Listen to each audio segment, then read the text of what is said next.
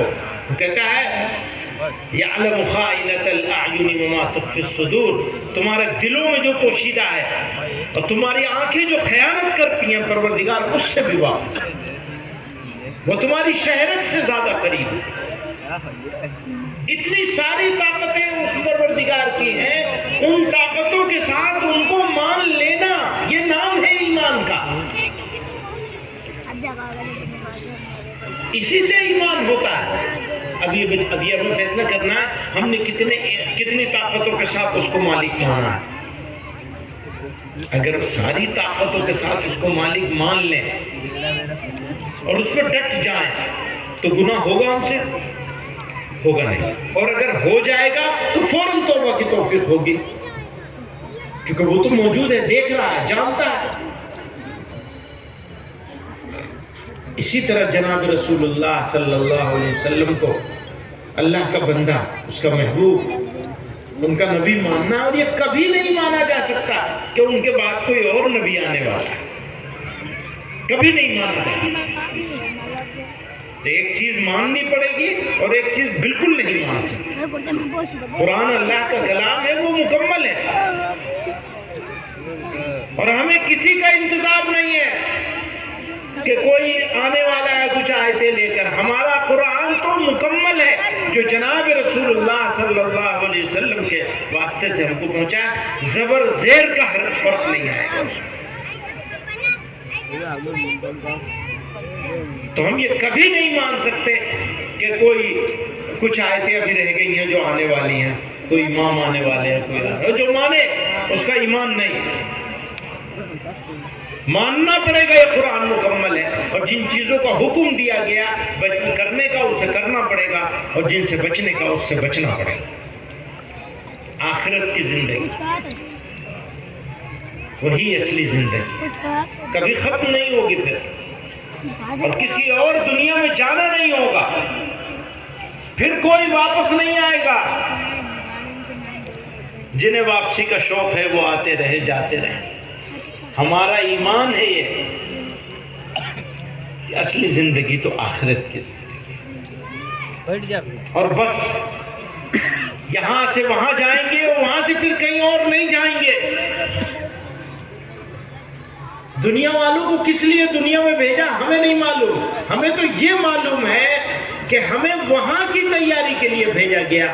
جناب رسول اللہ صلی اللہ علیہ وسلم نے فرمایا الدنیا خلقت لکم، دنیا تمہارے لیے بنائی گئی، وَإِنَّكُمْ خُلِقْتُمْ لِلْآخِرَةِ، تمہیں تو آخرت کے لیے بنایا گیا، دنیا کے لیے نہیں بنایا گیا۔ ہمیں دنیا کے لیے نہیں بنایا گیا، دنیا ہمارے لیے بنائی گئی۔ سورج، چاند، ستارے، زمین، آسمان، ندی، نالے، دریا، ہوا، پانی، جو کچھ پیدا کیا گیا، انسانوں کا بیگاری خادم بنا کے پیدا کیا گیا، سب انسانوں کے لیے، پر انسان کو آخرت کے لیے بنایا گیا۔ تو اصلی گھر تو وہی ہے۔ تو وہاں جاتے وقت آدمی روئے گا یا خوش ہوگا؟ خوش ہونا چاہیے نا۔ موت جو ہے وہ خوشی کا مقام ہے۔ غزہ والوں نے تو ثابت کیا، ابھی اسی زمانے میں ثابت کیا، زندہ مثال موجود ہے ہمارے سامنے۔ ہمیں فخر ہے، کاش ہم بھی ایسی ہو جائے، کاش اللہ توفیق دے دے، شوق آخرت ہمارے دل میں پیدا ہو جائے۔ وہ اصلی سفر ہے، وہی منزل ہے ہماری، یہ منزل نہیں ہے دنیا۔ دنیا مومن کی منزل نہیں ہو سکتی، اور جو منزل بنائے اسے وہ مومن نہیں ہو سکتا۔ مومن ہے تو دنیا سفر ہے اور آخرت منزل ہے۔ اب وہ جب مل جائے، پریشانی کیا ہے؟ پریشانی تو اسے ہوگی جو دنیا کے لیے آیا ہو، جس کو دنیا کے لیے بنایا گیا ہو، اسے تکلیف ہوگی، پریشانی ہوگی۔ جو بنایا ہی گیا آخرت کے لیے، اس کو کیا پریشانی ہے؟ قیامت ضرور آئے گی، ضرور آئے گی، بچ نہیں سکتی، آئے گی ہی آئے گی، اور قریب ہے، دور نہیں ہے۔ نشانیاں بہت تیزی سے آ رہی ہیں، قرب قیامت کی علامت ہے۔ بزرگوں اور دوستوں، میں کہہ رہا تھا بدلاؤ جو ہے نا وہ باہر سے نہیں ہوتا۔ اس خوبصورت ٹینٹ اور اس خوبصورت جلسگاہ سے بدلاؤ نہیں ہوگا۔ بدلاؤ تو ہمارے اور آپ کے اندرونی فیصلے سے ہوگا، دل سے ہوگا۔ ہمارا دل کس بات کو چاہ رہا ہے، اس پر فیصلہ ہوگا۔ چاہت کیا ہے ہماری؟ سادہ لوگوں کی سمجھ میں یہ حساب آتا نہیں، سادہ لوگوں کی سمجھ میں یہ حساب آتا نہیں، دل نہیں پھرتے تو ہرگز انقلابات آتے۔ انقلاب تو دلوں میں آئے گا، اور دلوں سے آئے گا، دلوں میں آئے گا، پھر دلوں سے آئے گا انقلاب۔